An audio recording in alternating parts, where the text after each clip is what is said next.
के उडास लाग्दो गाउँघर हो यो। कसरी बस्ने हो यो गाउँघरतिर त? न पानी न कमाइ हुने ठाउँ, के हो यस्तो? हे टेरिका हो बाबा, गाह्रो छ हौ गाउँघरतिर। घुम्दै घुम्दै आइपुग्यो अन्नपूर्णतिर। अन्नपूर्णको गाउँघर यस्तो रहेछ, चखिया मुनि। भोजपुरै त बोल्छ होला नि त। उडाठै लाग्छ नि डाँडा पारी गाउँ भन् जस्तो रहेछ त यतातिर त। उडाठै लाग्दो यस्तो रहेछ गाउँघर।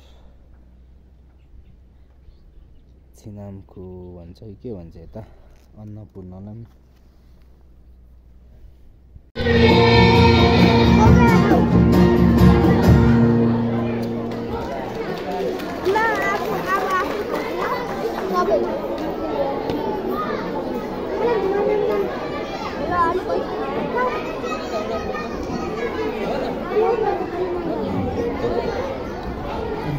भइस बल्ला तर आइपुग्यो आनन्द। आमा ल यहाँ चाहिँ एकदम रमाइलो छ है हिँड्नलाई। खासै धेरै गाडीहरू पनि छैन, आनन्दकै एउटा दुईटा फाटा फुटा यसरी आउँछ। यहाँ पनि वान वे अब बनिसकेको रहेछ। ओपन चाहिँ भारै नै छ, जता हिँड्दा हुने रहेछ, गाडी नआउँदो रहेछ।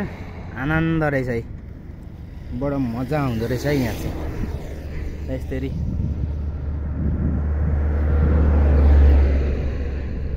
ओफ गर्मी चाहिँ फेरि बबालै रहेछ है यता। आम्मामा ल तर आइपुगेपछि बल्ल बल्ल आनन्द मजासँग हिँड्नु पाइयो कि।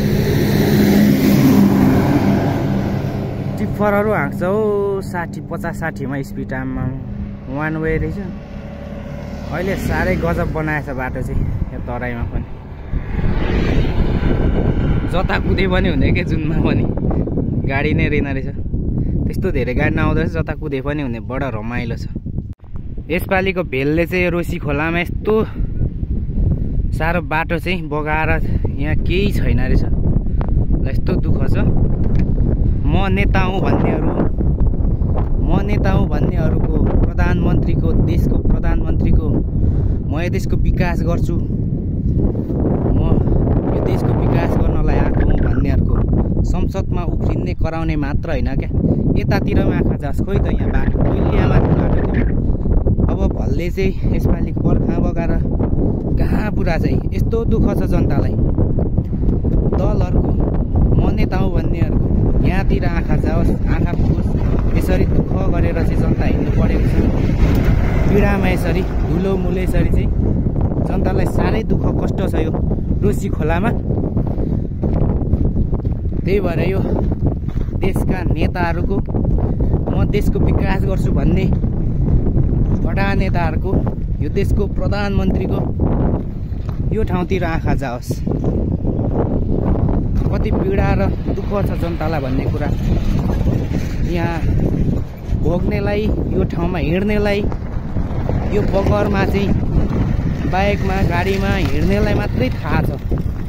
त्यो भएको हुनाले म नेता हुँ भन्नेहरूलाई म भन्न चाहन्छु, यो ठाउँतिर आँखा पुगोस् नेताहरूको।